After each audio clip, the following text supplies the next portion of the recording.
Nawanshahr city ਦੇ ਵਿੱਚ ਜੋ ਕਾਂਗਰਸ ਦੇ ਮੌਜੂਦਾ ਵਿਧਾਇਕ ਨੇ, ਜਿੱਥੇ ਪਹਿਲਾਂ ਉਹਨਾਂ ਤੇ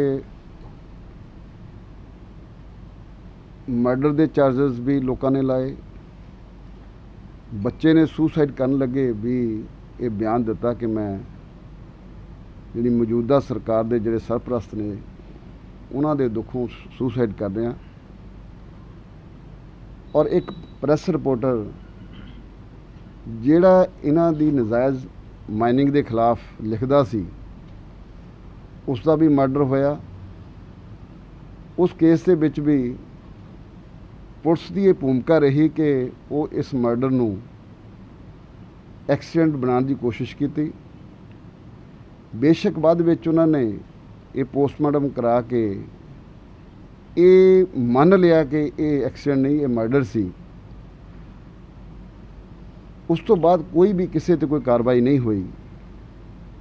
ਔਰ ਮੈਂ ਸਮਝਦਾ ਕਿ ਉਸੇ ਦਾ ਸਿੱਟਾ ਕਿ ਅੱਜ ਇੱਥੇ ਦੀ ਜਿਹੜੀ ਕਾਂਗਰਸ ਦੇ ਨੇਤਾ ਨੇ ਜੋ ਸਰਪ੍ਰਸਤੀ ਕਰਦੇ ਆ ਇੱਥੇ, ਉਹਨਾਂ ਨੇ ਹੁਣ ਨਵਾਂ ਸ਼ਹਿਰ ਦੇ ਵਿੱਚ ਵੀ ਗੁੰਡਾਗਰਦੀ ਦੀਆਂ ਜਿਹੜੀਆਂ ਸਾਰੀਆਂ ਹੱਦਾਂ ਪਾਰ ਕਰ ਦਿੱਤੀਆਂ।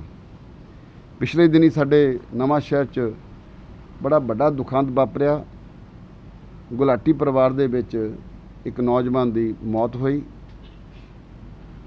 ਔਰ ਜਦੋਂ ਇਹ ਮੌਤ ਹੋਈ, ਸਾਰਾ ਜਿਹੜਾ ਸਾਡਾ ਹਲਕਾ ਆ ਉਹ ਸਾਰਿਆਂ ਨੇ ਪਾਰਟੀ ਵਾਈਜ਼ ਤੋਂ ਉੱਪਰ ਉੱਠ ਕੇ ਵੀ ਪਰਿਵਾਰ ਦੇ ਨਾਲ ਦੁੱਖ ਪ੍ਰਗਟ ਕੀਤਾ ਔਰ ਪਰਿਵਾਰ ਦੇ ਨਾਲ ਖੜੇ।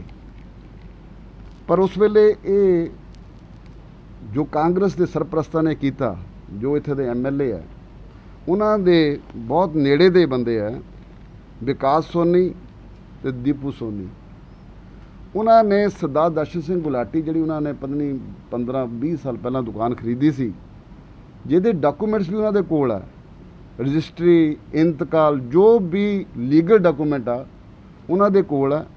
ਜਦੋਂ ਉਹਨਾਂ ਦੇ ਘਰ ਦੇ ਵਿੱਚ ਕਹਿਰ ਵਾਪਰਿਆ, ਇੱਕ ਨੌਜਵਾਨ ਬੱਚੇ ਦੀ ਡੈਥ ਹੋਈ ਔਰ ਇਹ ਜਿਹੜੇ ਕਾਂਗਰਸ MLA ਦੇ ਚਹੇਤੇ ਆ, ਜਿਹੜੇ ਉਹਨੇ ਗੁੰਡੇ ਪਾਲਿਓ ਆ, ਉਹਨਾਂ ਨੇ ਉਹਨਾਂ ਦੀ ਦੁਕਾਨ ਤੇ ਜ਼ਬਰਦਸਤੀ ਕਬਜ਼ਾ ਕੀਤਾ।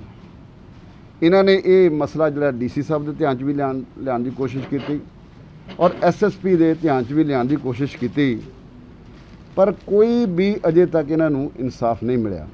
ਅੱਜ ਸ਼੍ਰੋਮਣੀ ਅਕਾਲੀ ਦਲ ਦੇ ਪ੍ਰਧਾਨ ਸਰਦਾਰ ਬੋਧ ਸਿੰਘ ਜੀ ਬਲਾਕੀਪੁਰ, ਇੱਥੋਂ ਦੇ ਜਿਹੜੇ ਸਾਡੇ ਸ਼੍ਰੋਮਣੀ ਅਕਾਲੀ ਦਲ ਦੇ ਇੰਚਾਰਜ ਨੇ ਸਰਦਾਰ ਬਾਦ ਸਾਹਿਬ ਔਰ ਸ਼ਹਿਰੀ ਪ੍ਰਧਾਨ ਜਿਹੜੇ ਦੁੱਗਲ ਸਾਹਿਬ, ਇਹਨਾਂ ਤੱਕ ਇਹ ਗੱਲ ਆਈ ਕਿ ਗੁੰਡਾਗਰਦੀ ਦੀਆਂ ਜਿਹੜਾ ਇੱਥੇ ਦਾ ਲੋਕਲ ਮੌਜੂਦਾ MLA ਆ, ਉਹ ਗੁੰਡਾਗਰਦੀ ਦੀਆਂ ਹਰ ਹੱਦਾਂ ਨਹੀਂ ਪਾਰ ਕਰ ਗਿਆ। ਇਸ ਤਰ੍ਹਾਂ ਦਾ ਮਸਲਾ ਇੱਕ ਨਹੀਂ, ਜੇ ਆਪਾਂ ਗਿਣਾਉਣ ਲੱਗੀਏ ਤਾਂ ਆਪਾਂ ਸ਼ਾਮ ਤੱਕ ਇਹਦੀਆਂ ਗੁੰਡਾਗਰਦੀਆਂ ਕਈ ਕਹਾਣੀਆਂ ਸੁਣਾ ਸਕਦੇ ਹਾਂ ਜਿਹੜੇ ਸੱਚ ਆ। ਔਰ ਇਸੇ ਤਰ੍ਹਾਂ ਪਿੱਛੇ ਕੁਝ ਸ਼ਹਿਰ ਦੇ ਬੜੇ ਨਾਮੀ ਬੰਦੇ ਆ, ਗਾਂਧੀ ਸਾਹਿਬ, ਪ੍ਰੇਮ ਗਾਂਧੀ ਜੀ ਜਿਹਨੂੰ ਸਾਰੇ ਜਾਣਦੇ ਆ, ਉਹਨਾਂ ਦੀਆਂ ਇਹਨਾਂ ਨੇ ਠੇਕੇ 'ਤੇ ਦੁਕਾਨਾਂ ਲਈਆਂ, ਕਿਰਾਏ 'ਤੇ ਦੁਕਾਨਾਂ ਲਈਆਂ, ਨਾ ਉਹਨਾਂ ਨੂੰ ਕਿਰਾਇਆ ਦੇਣ ਦੀ ਗੱਲ ਕੀਤੀ। ਉੱਪਰੋਂ ਇਹ ਗੁੰਡਾਗਰਦੀ ਦੇਖੋ ਵੀ ਉੱਥੇ ਕਹਿੰਦੇ ਜੀ ਮੀਟਰ ਅਸੀਂ ਆਪਣੇ ਨਾਂ ਦਾ ਲਾਉਂਗੇ, ਉੱਤੇ ਕਬਜ਼ਾ ਕਰਨ ਦੀ ਕੋਸ਼ਿਸ਼ ਕੀਤੀ। ਉਹ ਤਾਂ ਵਿਚਾਰੇ ਉਹ ਸਟੇ ਲਿਆਏ ਔਰ ਇੱਥੇ ਦੀ ਪੁਲਿਸ ਨੇ ਔਰ ਪ੍ਰਸ਼ਾਸਨ ਨੇ ਕੋਈ ਵੀ ਕਿਸੇ ਉਹਨਾਂ ਦੀ ਮਦਦ ਨਹੀਂ ਕੀਤੀ। ਇਹ ਤਾਂ ਇਸ ਤਰ੍ਹਾਂ ਦੇ ਮਾਹੌਲ ਹੈ ਜਿੱਦਾਂ ਇੱਥੇ ਜੰਗਲ ਰਾਜ ਹੁੰਦਾ। ਔਰ ਮੈਂ ਤੁਹਾਡਾ ਧੰਨਵਾਦ ਵੀ ਕਰਦਾ ਕਿ ਤੁਸੀਂ ਸਦਾ ਹੀ ਸੱਚ ਦੇ ਨਾਲ ਖੜ੍ਹਦੇ ਹੋ ਮੀਡੀਆ, ਔਰ ਤੁਸੀਂ ਇਹ ਗੱਲ ਮੈਨੂੰ ਲੱਗਦਾ ਕਿ ਇੱਥੋਂ ਦੇ ਜਿਹੜੇ ਕੈਪਟਨ ਸਾਹਿਬ ਉਹਨਾਂ ਤੱਕ ਵੀ ਪਹੁੰਚਾਓਗੇ। ਅਸੀਂ ਇਸ ਪਰਿਵਾਰ ਦੇ ਨਾਲ ਜੋ ਇਹਨਾਂ ਨਾਲ ਜ਼ਿਆਦਤੀ ਹੋਈ ਆ ਉਹਦੇ ਨਾਲ ਖੜੇ ਹਾਂ। ਔਰ ਸਭ ਤੋਂ ਪਹਿਲਾਂ ਅਸੀਂ ਸਾਰੇ ਹੀ ਸਾਡੇ ਪ੍ਰਧਾਨ ਸਾਹਿਬ, ਹਲਕਾ ਇੰਚਾਰਜ ਸਾਹਿਬ, ਅਸੀਂ DC ਸਾਹਿਬ ਨੂੰ ਮਿਲਾਂਗੇ, SSP ਸਾਹਿਬ ਨੂੰ ਮਿਲਾਂਗੇ, ਉਹਨਾਂ ਨੂੰ ਇਹ ਬੇਨਤੀ ਕਰਾਂਗੇ ਕਿ ਇਹ ਜਿਹੜੀ ਗੁੰਡਾਗਰਦੀ ਹੈ ਇਹਨੂੰ ਠੱਲ ਪਾਓ, ਕਿਉਂਕਿ ਸਰਕਾਰਾਂ ਸਦਾ ਹੀ ਆਉਂਦੀਆਂ ਜਾਂਦੀਆਂ ਰਹਿੰਦੀਆਂ। ਜਿਹੜੇ ਅਫਸਰ ਇਹ ਸੋਚਦੇ ਆ ਕਿ ਇਹ ਕਾਂਗਰਸ ਦੇ ਰਾਜ ਦੇ ਵਿੱਚ ਉਹਨਾਂ ਦੇ ਨਾਲ ਗੁੰਡਾਗਰਦੀ ਦੇ ਵਿੱਚ ਆਪਣਾ ਯੋਗਦਾਨ ਪਾ ਰਹੇ ਆ, ਕੱਲ੍ਹ ਜਦੋਂ ਸਾਡੀ ਸਰਕਾਰਾਂ ਨਹੀਂ, ਅਸੀਂ ਇਹ ਬਖਸ਼ਣੇ ਨਹੀਂ, ਕਿਉਂਕਿ ਇਹ ਸਾਡਾ ਨੁਕਸਾਨ ਨਹੀਂ ਕਰਦੇ, ਇਹ ਆਮ ਜਨਤਾ ਭੋਲੇ ਭਾਲੇ ਲੋਕਾਂ ਦਾ ਨੁਕਸਾਨ ਕਰਦੇ ਆ। ਔਰ ਸਾਨੂੰ ਜ਼ਿੰਮੇਵਾਰ ਹੋਣ ਦੇ ਨਾਤੇ, ਕਿਉਂਕਿ ਅਸੀਂ ਸ਼੍ਰੋਮਣੀ ਅਕਾਲੀ ਦਲ ਦੇ ਜ਼ਿੰਮੇਵਾਰ ਬੰਦੇ ਹਾਂ, ਅਸੀਂ ਇਹਨਾਂ ਨੂੰ ਇਹ ਵਾਰਨਿੰਗ ਵੀ ਦਿੰਦੇ ਹਾਂ ਕੰਮ ਛੱਡ ਦਿਓ, ਨਹੀਂ ਤਾਂ ਹੀ ਤੁਹਾਡਾ ਕਹਿੰਦਾ ਜਦੋਂ ਸਰਕਾਰ ਆਈ ਜਿਹੜੇ ਤੁਹਾਡੇ ਤੇ ਲੀਗਲ ਐਕਸ਼ਨ ਬਣਦੇ ਆ ਉਹ ਪਹਿਲੇ ਦਿਨੇ ਹੀ ਅਸੀਂ ਜਦੋਂ ਸਰਕਾਰੀ ਪਹਿਲੇ ਦਿਨੇ ਤੁਹਾਨੂੰ ਅਸੀਂ ਉਹ ਹੱਕ ਲੈ ਕੇ ਹਟਾਂਗੇ। ਦਰਸ਼ਨ ਸਿੰਘ ਗੁਲਾਟੀ 10 ਸਾਲ ਪਹਿਲੋਂ ਮੈਂ ਖੁਸ਼ਵਿੰਦਰ ਸਿੰਘ ਪੁੱਤਰ ਗਿਆਨ ਸਿੰਘ ਕੋਲੋਂ ਵਜੀਦ ਫਾਈਨੈਂਸ ਵਾਲੇ ਕੋਲ ਰਜਿਸਟਰੀ ਕਰਾਈ ਸੀਗੀ। ਕਿੰਨੀ ਜਗ੍ਹਾ ਦੀ? 2 ਮਰਲੇ 200 ਸਾਈਜ਼ ਦੀ ਰਜਿਸਟਰੀ ਕਰਾਈ ਸੀ। ਹਾਂਜੀ। ਉਸ ਜਗ੍ਹਾ ਤੇ ਮੇਰਾ ਬਕਾਇਦਾ 10 ਸਾਲ ਦੇ ਜੰਦੇ ਲੱਗੇ ਹੋਏ ਸੀਗੇ। ਕਬਜ਼ਾ ਮੇਰੇ ਕੋਲ ਸੀਗਾ। ਰਜਿਸਟਰੀ ਕਰਾਉਣ ਤੋਂ ਕਬਜ਼ਾ ਕਰਕੇ ਫਿਰ ਮੈਂ ਰਜਿਸਟਰੀ ਕਰਾਉਣ ਗਿਆ ਸੀ ਕਬਜ਼ਾ ਲੈ ਕੇ। ਬਾਕੀ ਇਸ ਦੌਰਾਨ ਜਿਹੜੇ ਬੰਦੇ ਨਜਾਇਜ਼ ਰਜਿਸਟਰੀ ਕਿਸੇ ਨੇ ਕਰ ਦਿੱਤੀ ਇਹਨਾਂ ਨੂੰ, ਉਹਦੇ ਨਾਲ ਜਿਹੜਾ ਮੈਨੂੰ ਮੇਰੇ ਪਤਾ ਨਹੀਂ, ਮੇਰਾ ਮੁੰਡਾ ਹਸਪੀਟਲ ਵਿੱਚ ਦਾਖਲ ਸੀਗਾ ਕਰੋਨਾ ਕਰਕੇ, ਅਤੇ ਉਹ ਘਰੇਲੂ ਵਾਂਡੇ 'ਚ ਮੈਂ ਆਪਣੇ ਮੁੰਡੇ ਨੂੰ ਦਿੱਤੀ ਹੋਈ ਸੀ ਰਜਿਸਟਰੀ ਇਹ ਦੁਕਾਨ ਇਹ। ਮਗਰ ਉਹ ਜਦੋਂ ਪਤਾ ਲੱਗਾ ਉਹਨੂੰ ਘਰੇਲੂ 5 ਤਰੀਕ ਨੂੰ ਇਹਨਾਂ ਨੇ 4-5 ਦਿਨ ਪਹਿਲਾਂ ਰਜਿਸਟਰੀ ਕੀਤੀ ਹੈ। 5 ਤਰੀਕ ਨੂੰ ਸਾਡੇ ਜੰਦੇ ਤੋੜਨ ਆਏ ਆ। ਜੇ ਜੰਦੇ ਤੋੜਨ ਆਏ ਸਾਡੇ ਤੇ ਮੇਰੇ ਬੇਟੇ ਵੱਡੇ ਨੇ ਮੁਖਾਲਫਤ ਕੀਤੀ ਹੈ ਜੀ। ਉਸ ਤੋਂ ਬਾਅਦ ਜਦੋਂ ਉਹਨੂੰ ਮੁਖਾਲਫਤ ਕੀਤੀ, ਜਦੋਂ ਉਹਨੂੰ ਪਤਾ ਲੱਗਾ ਮੁਖਾਲਫਤ ਕੀਤੀ ਤਾਂ ਘਰ ਵਾਪਸ ਨਹੀਂ ਗਿਆ ਛੇਤੀ। ਉੱਥੇ ਉਹ ਆਪਣੇ ਭਰਾ ਕੋਲ ਨਹੀਂ ਜਾ ਸਕਿਆ। ਉਹਨੇ ਪੁੱਛਿਆ ਵੀ ਤੂੰ ਵੀਰਾ ਕੀ ਗੱਲ ਇੰਨੀ ਲੇਟ ਆਇਆ? ਉਹ ਕਹਿੰਦਾ ਮੈਂ ਲੇਟ ਤਾਂ ਆਇਆ ਯਾਰ, ਤੇਰੀ ਦੁਕਾਨ ਦਾ ਪੰਗਾ ਸੀ, ਕਬਜ਼ਾ ਕਰਦੇ ਸੀ ਮੈਂ। ਉਹ ਜਾ ਕੇ ਚਲੋ ਉਹਨੇ ਦੂਸਰੇ ਦਿਨ ਸਵੇਰੇ ਉਹਨੂੰ ਫਿਰ ਪਤਾ ਲੱਗਾ ਵੀ ਇਹ ਮੈਂ ਰੋਕਦਾ ਨਾ, ਮਿੰਨਤਾਂ ਕਰਦਾ ਨਾ ਵੀ ਮੇਰਾ ਬੇਟਾ ਬਿਮਾਰ ਹੈ, ਦੂਜਾ ਮੇਰਾ ਉੱਥੇ ਫਸਿਆ ਹੈ ਬੇਟਾ ਜਾ ਕੇ, ਅਤੇ ਮੇਰੀ ਤੁਸੀਂ ਨਾ ਕਰੋ। ਮਿੰਨਤਾਂ ਕੀਤੀਆਂ ਬਥੇਰੀਆਂ ਪਰ ਇਹ ਨਹੀਂ ਮੰਨੇ। ਇਹਨਾਂ ਨੇ ਉਸੇ ਫਿਰ ਦੁਬਾਰਾ ਉਸੇ ਹਰਕਤਾਂ ਫਿਰ ਸ਼ੁਰੂ ਰੱਖੀਆਂ। ਜੰਦੇ ਤੋੜ ਮੇਰੀ ਸਾਡੀਆਂ ਨਿਸ਼ਾਨੀਆਂ ਮਿਟਾ, ਉੱਤੇ ਬੋਰਡ ਮਿਟਾ, ਸਾਰਾ ਕੁਝ ਕਰੀ ਗਏ ਆ ਜੋ ਕਰੀ ਗਏ ਆ। ਸ਼ਾਮ ਨੂੰ ਜਦੋਂ ਮੁੰਡਾ ਨੂੰ ਪਤਾ ਲੱਗਾ ਵੀ ਦੂਜੇ ਦਿਨ 6 ਤਰੀਕ ਨੂੰ ਸ਼ਾਮ ਨੂੰ ਸਾਡੇ ਲੜਕੇ ਦੀ ਜਾ ਕੇ ਇਸੇ ਹੌਕੇ 'ਚ ਆ ਕੇ ਡੈਥ ਹੋ ਗਈ ਹੈ। ਇਹ ਸਾਰੀ ਮੇਰੇ ਲੜਕੇ ਦੀ ਮੌਤ ਦੇ ਜ਼ਿੰਮੇਵਾਰ ਹੈ।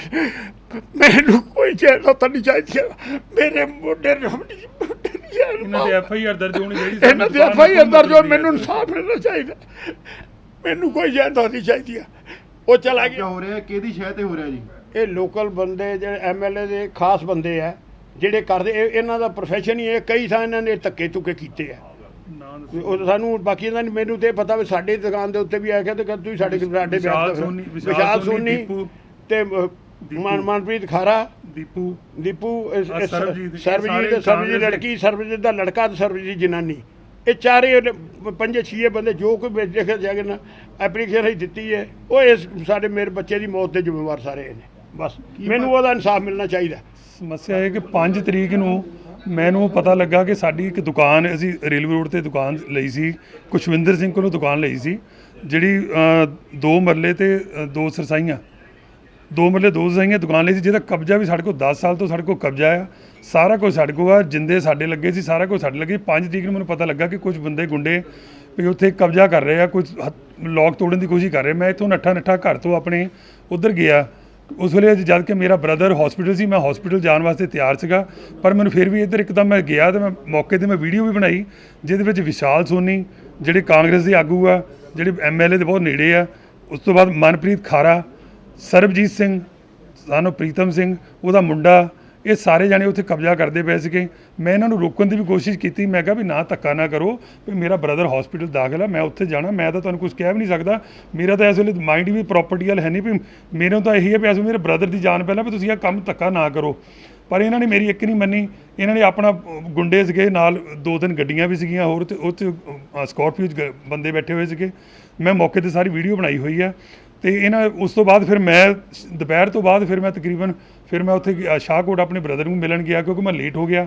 ਉੱਥੇ ਮੇਰਾ ਬ੍ਰਦਰ ਕਹਿੰਦਾ ਵੀ ਤੂੰ ਲੇਟ ਕਿਉਂ ਆਇਆ? ਮੈਂ ਉਹਨੂੰ ਫਿਰ ਮਾੜਾ ਜਿਹਾ ਦੱਸਿਆ, ਮੈਨੂੰ ਦੱਸਣਾ ਪੈ ਗਿਆ। ਜਦੋਂ ਬਾਰ-ਬਾਰ ਪੁੱਛਿਆ ਮੈਨੂੰ ਦੱਸਣਾ ਪੈ ਗਿਆ ਵੀ ਤਾਂ ਤੇਰੀ ਦੁਕਾਨ 'ਤੇ ਉਹ ਕਬਜ਼ਾ ਕਰਨ ਦੀ ਕੋਸ਼ਿਸ਼ ਕਰਦੇ ਸੀ, ਉਹਦੇ ਕਰਕੇ ਮੈਂ ਥੋੜ੍ਹਾ ਲੇਟ ਹੋ ਗਿਆ। ਤਾਂ ਉਹ ਟੈਨਸ਼ਨ ਲੈ ਕੇ ਬਹਿ ਗਿਆ। ਅਤੇ ਮੈਂ ਕਿਹਾ ਕੋਈ ਗੱਲ ਨਹੀਂ, ਕੁਛ ਨਹੀਂ ਹੁੰਦਾ। ਮੈਂ ਕਿਹਾ ਬਾਕੀ ਕੋਈ ਨਹੀਂ, ਪਰਮਾਤਮਾ ਦੀ ਕਿਰਪਾ ਨਾਲ। ਮੈਂ ਕਿਹਾ ਮੈਂ SSP ਸਾਹਿਬ ਨੂੰ ਵੀ ਫੋਨ ਕਰ ਦਿੱਤਾ ਸੀ, ਮੌਕੇ 'ਤੇ ਪੁਲਿਸ ਵੀ ਆ ਗਈ ਸੀ, ਫਿਰ ਰੋਕ ਦਿੱਤਾ, ਕੋਈ ਗੱਲ ਨਹੀਂ। ਨੈਕਸਟ ਡੇ ਫਿਰ ਹੋਏ ਆਪਣਾ ਉੱਥੇ ਕਬਜ਼ਾ ਕਰਨ ਲੱਗੇ ਸੀਗੇ, ਤਾਂ ਮੈਂ ਉੱਥੇ ਫਿਰ ਜਾਣਾ ਸੀਗਾ। ਮੈਂ ਤਾਂ ਇੱਥੇ ਰਹਿਣਾ ਸੀ ਕਿਉਂਕਿ ਮੇਰਾ ਬ੍ਰਦਰ ਹਸਪੀਟਲ ਸੀ, ਮੈਂ ਉੱਥੇ ਜਾਣਾ ਸੀ। ਮੈਂ ਉੱਥੇ ਗਿਆ ਤਾਂ ਉੱਥੇ ਜਾ ਕੇ ਮੇਰੇ ਬ੍ਰਦਰ ਨੇ ਮੈਨੂੰ ਫਿਰ ਪੁੱਛਿਆ ਵੀ ਕੀ ਬਣਿਆ। ਮੈਂ ਉਹਨੂੰ ਦੱਸਿਆ, ਮੈਂ ਕਿਹਾ ਉਹ ਹਟਦੇ ਨਹੀਂ ਹੈਗੇ ਬੰਦੇ, ਉਹ ਫਿਰ ਕਬਜ਼ਾ ਕਰਨ ਦੀ ਕੋਸ਼ਿਸ਼ ਕਰਦੇ, ਵਿਆਹ ਕਰਦੇ ਨਹੀਂ।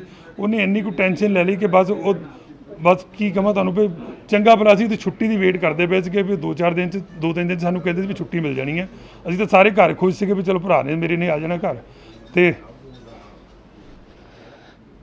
ਮੈਨੂੰ ਇਹ ਸੀ ਵੀ ਚਲੋ ਮੇਰਾ ਬ੍ਰਦਰ ਘਰ ਆ ਜਾਊਗਾ, ਪਰ ਨਹੀਂ, ਪਰ ਉਹ ਹੌਂਕੇ ਨਾਲ ਹੀ, ਇਹਨਾਂ ਦੀ ਟੈਨਸ਼ਨ ਦੇ ਨਾਲ ਹੀ ਉਹ ਵਿਚਾਰੇ ਦੀ ਡੈਥ ਹੋ ਗਈ। ਜਦ ਕਿ ਉਹ ਚੰਗਾ ਭਲਾ ਸੀਗਾ, ਠੀਕ ਠਾਕ ਸੀਗਾ, ਉਹ ਘਰ ਆਉਣ ਦੀ ਵੇਟ ਕਰ ਰਹੇ ਸੀ। ਬਸ ਹੁਣ ਮੈਂ ਇਹੀ ਚਾਹੁੰਦਾ ਕਿ ਉਹਦੀ ਜਿਹੜੀ ਕਤਲ ਦੀ ਜਿਹੜੀ ਹੈਗੀ FIR ਇਹਨਾਂ ਸਾਰਿਆਂ ਦੇ ਉੱਪਰ ਦਰਜ ਹੋਵੇ ਤੇ ਸਾਨੂੰ ਇਨਸਾਫ ਮਿਲੇ। ਬਸ ਤੁਸੀਂ ਪ੍ਰਸ਼ਾਸਨ ਦੇ ਕੋਲ ਇਹਦੀ ਕੋਈ ਕੰਪਲੇਂਟ ਪ੍ਰਸ਼ਾਸਨ ਨੂੰ ਮੈਂ SSP ਸਾਹਿਬ ਨੂੰ 3 ਵਾਰ ਫੋਨ ਕੀਤਾ, ਲਿਖਤੀ ਕੋਈ ਕੰਪਲੇਂਟ ਲਿਖਤੀ ਕੰਪਲੇਂਟ ਉਹਨੂੰ ਮੈਂ WhatsApp ਕੀਤੀ ਕਿਉਂਕਿ ਅੰਦਰ ਮਿਲਣ ਨਹੀਂ ਦਿੰਦੇ। ਮੈਂ WhatsApp ਦੇ ਉੱਪਰ ਉਹਨੂੰ ਕੰਪਲੇਂਟ ਵੀ ਪਾਈ ਹੈ, SHO ਸਾਹਿਬ ਨੂੰ ਵੀ ਮੈਂ ਕੰਪਲੇਂਟ ਪਾਈ ਹੈ। SHO ਸਾਹਿਬ ਕਰਨ ਲੱਗ ਪਏ ਜੀ ਮੈਂ ਪਟਵਾਰੀ ਨੂੰ ਬੁਲਾਉਣਾ। ਵੀ ਇਹਨਾਂ ਦਾ ਕੀ SHO ਦਾ ਕੀ ਮਤਲਬ ਹੈ ਕਿ ਪਟਵਾਰੀ ਨੂੰ ਬੁਲਾਉਂਦਾ? ਸਾਡੀਆਂ ਰਜਿਸਟਰੀਆਂ 13 ਸਾਲ ਪਹਿਲਾਂ ਝੂਠੀਆਂ ਹੋ ਗਈਆਂ, ਉਹਨਾਂ ਦੀ 10 ਦਿਨ ਪਹਿਲਾਂ ਰਜਿਸਟਰੀ ਜਿਹੜੀ ਉਹ ਸਹੀ ਹੋ ਗਈ। ਉਹ ਪਟਵਾਰੀ ਨੂੰ ਬੁਲਾਉਂਦਾ ਕੀ ਮਤਲਬ? ਇਹ ਕਦ ਤੋਂ ਇਹ ਆਪਣੇ ਫੈਸਲੇ ਇਹਨਾਂ ਨੇ ਆਪਣੇ ਥਾਣਿਆਂ 'ਚ ਲੈਣੇ ਸ਼ੁਰੂ ਕਰ ਦਿੱਤੇ ਇਸ ਚੀਜ਼ ਦੇ ਪ੍ਰਾਪਰਟੀਆਂ ਦੇ। ਇਹਨਾਂ ਨੂੰ ਅਕਲ ਹੋਣੀ ਚਾਹੀਦੀ ਹੈ ਵੀ ਤੁਹਾਨੂੰ ਤੁਸੀਂ ਜਿਹੜਾ ਕੰਮ ਤੁਹਾਡਾ ਫਰਜ਼ ਬਣਦਾ ਮੌਕੇ ਤੇ ਤੁਸੀਂ ਰੋਕੋ ਤੇ ਉਹਦੀ ਇਨਕੁਆਇਰੀ ਕਰੋ, ਉਸ ਤੋਂ ਬਾਅਦ ਜੋ ਕਿਸੇ ਦਾ ਹੱਕ ਬਣਦਾ ਉਹਨੂੰ ਤੁਸੀਂ ਦਿਓ। ਤੁਹਾਡਾ ਕੀ ਮਤਲਬ ਬਣਦਾ ਹੈ? ਹਾਂਜੀ, ਕਿਹਨਾਂ ਦੀ ਸ਼ਾਇਦ ਤੁਸੀਂ ਮੰਨ ਰਹੇ ਹੋ ਇਹਨੂੰ?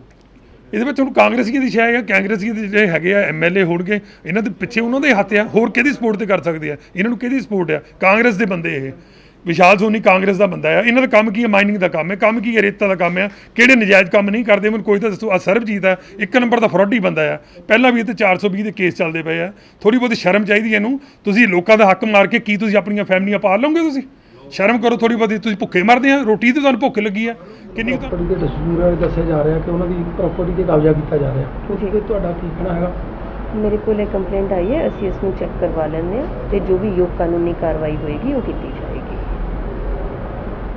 ਨਾਂ ਦੇ ਵਿਅਕਤੀ ਆ ਜਿਨ੍ਹਾਂ ਨੇ ਤੁਹਾਡੇ ਆਰੋਪ ਲਾਇਆ ਹੈਗਾ ਮਨਪ੍ਰੀਤ ਤੇ, ਵਿਸ਼ਾਲ ਤੇ ਇੱਕ ਹੈਗਾ ਸਰਬਜੀਤ। ਉਹਨਾਂ 'ਤੇ ਆਰੋਪ ਲਾਇਆ ਕਿ ਉਹਨਾਂ ਨੇ ਸਾਡੀ ਜਿਹੜੀ ਆ ਜ਼ਮੀਨ ਆ ਉਹਨੂੰ ਕਬਜ਼ਾ ਕਰ ਲਿਆ ਉੱਤੇ। ਤੁਹਾਡਾ ਇੱਥੇ ਕੀ ਕਹਿਣਾ? ਕਹਿਣਾ ਇਹ ਆ ਵੀ ਅਸੀਂ ਕੋਈ ਕਬਜ਼ਾ ਨਹੀਂ ਕੀਤਾ। ਅਸੀਂ ਸਰਬਜੀਤ ਸਿੰਘ ਦੇ ਕੋਲੋਂ, ਪੁੱਤਰ ਪ੍ਰੀਤਮ ਸਿੰਘ ਦੇ ਕੋਲੋਂ ਆਹ ਮਾਲਕੀ ਖਾਨੇ ਦੇ ਵਿੱਚ ਫਰਦ ਦੇ ਵਿੱਚ ਉਹ ਬੋਲਦਾ ਆ, ਨਵੀਂ ਫਰਦ ਆ ਇਹ। ਸਰਬਜੀਤ ਸਿੰਘ ਦੇ ਨਾਂ 'ਤੇ ਦੁਕਾਨ ਸੀ ਉਹਦੇ ਕੋਲ। ਅਸੀਂ ਇਹ ਫਰਦ ਕਢਾ ਕੇ ਕਾਗਜ਼ਾਂ ਮੁਤਾਬਕ ਦੇਖ ਕੇ ਉਹ ਦੁਕਾਨ ਅਸੀਂ ਖਰੀਦੀ ਉਹਦੇ ਕੋਲੋਂ। ਔਰ ਇਹ ਕਿੰਨੀ ਤਰੀਕ ਨੂੰ ਖਰੀਦੀ ਤੁਸੀਂ? ਇਹ ਅਸੀਂ ਯਾਨੀ ਕਿ ਰਜਿਸਟਰੀ ਕਰਾਈ ਜੀ ਉਹਦੇ ਕੋਲੋਂ 30 ਜੁਲਾਈ ਨੂੰ। ਠੀਕ ਆ।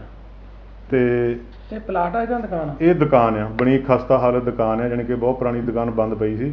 ਠੀਕ ਆ। ਦੁਕਾਨ ਆ ਇਹ। ਠੀਕ ਆ। ਉਹਨਾਂ ਦਾ ਆਰੋਪ ਆ ਕਿ ਇਹ 2010 ਦੇ ਵਿੱਚ ਅਸੀਂ ਜਿਹੜੀ ਆ ਜ਼ਮੀਨ ਜਿਹੜੀ ਅਸੀਂ ਇਹ ਖਰੀਦੀ ਸੀ। ਨਹੀਂ, ਜਿਹੜੀ ਉਹਨੇ 2010 'ਚ ਖਰੀਦੀ ਆ ਨਾ ਜੀ, ਆਹ ਦੇਖੋ ਮੈਂ ਤੁਹਾਨੂੰ ਉਹਨਾਂ ਦੀ ਰਜਿਸਟਰੀ ਪੇਸ਼ ਕਰ ਦਿੰਦਾ। ਉਹਨਾਂ ਨੇ ਇੱਥੇ ਕੋਲ ਕਰਕੇ ਤੁਸੀਂ ਦੇਖੋ, ਉਹਨੇ ਰਿਹਾਇਸ਼ੀ ਤੌੜ ਦੀ ਰਜਿਸਟਰੀ ਕਰਾਈ ਹੋਊ ਆ। ਰਿਹਾਇਸ਼ੀ ਤੌੜ ਹੈ ਉਹਨਾਂ ਕੋਲ, ਕਿਉਂਕਿ ਉਹ ਬੰਦੇ ਦੇ ਕੋਲ ਜਿੱਦਾਂ ਇੱਕ ਦੁਕਾਨ ਸੀ, ਇੱਕ ਤੌੜ ਸੀ। ਇਹਨਾਂ ਨੇ ਉਹਦੇ ਕੋਲੋਂ ਤੌੜ ਖਰੀਦਿਆ ਤੇ ਤੌੜ ਖਰੀਦ ਕੇ ਇਹ ਉਹਦੀ ਦੁਕਾਨ ਤੇ ਕਬਜ਼ਾ ਕਰਨਾ ਚਾਹੁੰਦੇ ਆ। ਯਾਨੀ ਕਿ ਅਸੀਂ ਨਹੀਂ ਕਹਿੰਦੇ ਵੀ ਨਹੀਂ ਲਈ, ਪਰ ਇਹਨਾਂ ਨੇ ਉਹਦੇ ਕੋਲੋਂ ਤੌੜ ਖਰੀਦਿਆ, ਨਾ ਕਿ ਦੁਕਾਨ ਖਰੀਦੀ ਹੈ। ਅਸੀਂ ਉਹਦੇ ਕੋਲੋਂ ਬਣੀ ਹੋਈ ਦੁਕਾਨ ਖਰੀਦੀ ਹੈ। ਠੀਕ ਆ। ਹਾਂਜੀ। ਤੇ ਉਹਨਾਂ ਨੇ ਆਰੋਪ ਲਾਇਆ ਕਿ ਜਿੰਦੇ ਉਹਨਾਂ ਦੇ ਲੱਗੇ ਹੋਏ ਸੀ ਦੁਕਾਨ ਤੇ ਤੁਸੀਂ ਜਾ ਕੇ ਧੱਕੇ ਨਾਲ ਜਿਹੜੇ ਹੋਰ ਲੋਕਾਂ ਨੂੰ ਨਾਲ ਲੈ ਕੇ ਉੱਥੇ ਕਬਜ਼ਾ ਕੀਤਾ। ਆ ਜਿਹੜਾ ਦੁਕਾਨ ਦਾ ਮਾਲਕ ਆ ਜੀ, ਜਿਹਦੇ ਕੋਲ ਅਸੀਂ ਖਰੀਦੀ ਆ, ਉਹਨੇ ਆਪਣਾ ਦਿੱਤਾ ਆ ਜੀ ਐਫੀਡੇਵਿਟ। ਤਹਿਸੀਲਦਾਰ ਸਾਹਿਬ ਦੇ ਅਟੈਸਟ ਆ, ਪਿੱਛੋਂ ਪੜ੍ਹ ਲਓ, ਦੇਖ ਲਓ। ਇਹਦੇ ਵਿੱਚ ਸਾਨੂੰ ਕਬਜ਼ਾ ਉਹਨੇ ਦਿੱਤਾ, ਨਾ ਕਿ ਅਸੀਂ ਕਬਜ਼ਾ ਲਿਆ। ਜਾਣੀ ਕਿ ਉਹਨੇ ਅਟੈਸਟਡ ਆਪਣਾ ਤਹਿਸੀਲਦਾਰ ਸਾਹਿਬ ਦੇ ਪੇਸ਼ ਹੋ ਕੇ ਉਹਨੇ ਬਿਆਨ ਦਿੱਤਾ। ਇਹ ਤੁਸੀਂ ਇਹਦੀ ਤਰੀਕ ਪੜ੍ਹ ਲਓ ਕਿੱਦਣ ਦਿੱਤਾ। 8 ਤਰੀਕ ਨੂੰ ਹੀ ਉਹਨੇ ਇਹ ਬਿਆਨ ਦਿੱਤਾ, 5 ਨੂੰ ਕਿ 8 ਨੂੰ, ਦੇਖ ਲਓ ਜੀ। ਠੀਕ ਆ। ਹਾਂ, ਇਹ ਉਹਦਾ ਬਿਆਨ ਆ, ਐਫੀਡੇਵਿਟ ਉਹਨੇ ਅਟੈਸਟਡ ਐਫੀਡੇਵਿਟ ਦਿੱਤਾ ਉਹਨੇ। ਆਹ ਦੇਖ ਲਓ। ਠੀਕ ਆ। ਜਾਣੀ ਕਿ ਤੁਹਾਡਾ ਕਹਿਣਾ ਕਿ ਜਿਹੜੇ ਆਰੋਪ ਤੁਹਾਡੇ ਤੇ ਲੱਗ ਰਹੇ ਉਹ ਬਿਲਕੁਲ ਝੂਠੇ ਬੇਬੁਨਿਆਦੇ ਆਰੋਪ ਲੱਗ ਰਹੇ ਆ ਜੀ। ਇਹ ਜਾਣ ਕੇ ਉਹਨਾਂ ਨੇ ਕਿਹਾ ਵੀ ਸਿਆਸੀ ਦਬਾਅ ਦੇ ਨਾਲ ਇਹਨਾਂ ਨੇ ਜਿਹੜਾ ਇਹਨੂੰ ਇੱਕਦਮ ਜਿਹੜਾ ਇਹ ਨਹੀਂ, ਸਿਆਸੀ ਤਾਂ ਇਹਦੇ 'ਚ ਕੋਈ ਗੱਲ ਹੀ ਨਹੀਂ। ਸਾਡਾ ਜਿਹੜਾ ਬੱਚਾ ਸੀਗਾ ਹਾਂਜੀ। ਉਹ ਕਰੋਨਾ ਦੇ ਨਾਲ ਪੀੜਤ ਸੀਗਾ ਤੇ ਉਹ ਬਿਲਕੁਲ ਠੀਕ ਹੋ ਗਿਆ ਸੀ। ਜਦੋਂ ਇਹਨਾਂ ਨੇ ਉਹਦੇ ਉੱਪਰ ਦੁਕਾਨ ਦੇ ਉੱਪਰ ਸਾਡੀ ਤੇ ਕਬਜ਼ਾ ਕਰਨਾ ਚਾਹਿਆ ਤਾਂ ਮੁੰਡੇ ਦੀ ਡੈਥ ਹੋ ਗਈ ਆ। ਭਾਜੀ ਚਲੋ ਇਹ ਤਾਂ ਜੋ ਮਰਜ਼ੀ ਇਲਜ਼ਾਮ ਕਿਸੇ ਤੇ ਲਾਈ ਜਾਣ, ਦੁਨੀਆ ਹੁਣ ਕਰੋਨਾ ਨਾਲ ਮਰਦੀ। ਮੈਂ ਨਹੀਂ ਕਹਿੰਦਾ ਬਹੁਤ ਮਾੜਾ ਹੋਇਆ ਚਲੋ ਇਹਨਾਂ ਦੇ ਨਾਲ।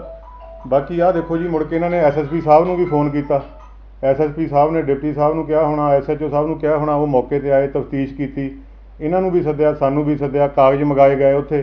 ਕਾਗਜ਼ ਮੰਗਾ ਕੇ ਜਦੋਂ ਤਫਤੀਸ਼ ਕੀਤੀ, ਇਹ ਗਏ ਨਹੀਂ, ਪੇਸ਼ ਨਹੀਂ ਹੋਏ, ਨਾ ਕੋਈ ਕਾਗਜ਼ ਪੇਸ਼ ਕਰ ਸਕੇ। ਤੇ ਉਹਨਾਂ ਨੇ ਵੀ ਇਹਨਾਂ ਦੇ ਉਲਟ ਰਿਪੋਰਟ ਲਿਖੀ ਆ ਵੀ ਇਹਨਾਂ ਨੇ ਕੋਈ ਕਾਗਜ਼ ਨਹੀਂ ਪੇਸ਼ ਕੀਤਾ, ਵੀ ਸਾਨੂੰ ਇਹ ਝੂਠੀਆਂ ਗੁੰਮਰਾਹ ਕਰ ਰਿਹਾ ਸਾਨੂੰ ਵਾਰ-ਵਾਰ ਫੋਨ ਕਰਕੇ।